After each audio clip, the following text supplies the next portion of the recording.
Kelebihan wuduk. Pertama, mudah terus ke solat. 2. Allah tidak menerima solat tanpa bersuci. 3.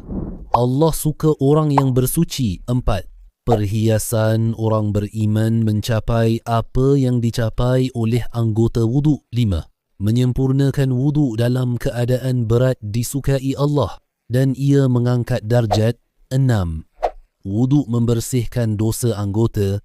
Setiap dosa keluar bersama air atau titisan terakhir air. 7.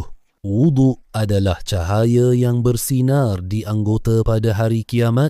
Nabi SAW mengenali umatnya dengan tanda putih di dahi, tangan dan kaki.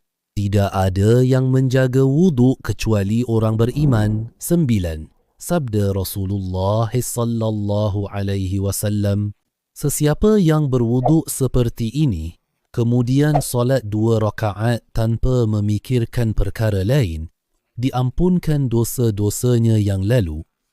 Jangan lupa untuk melanggan saluran YouTube kami dan berkongsi video kami melalui media sosial yang berbagai, menyebarkan kebaikan dan mendapatkan ganjaran kerana penunjuk kebaikan sama pahala seperti pelakunya.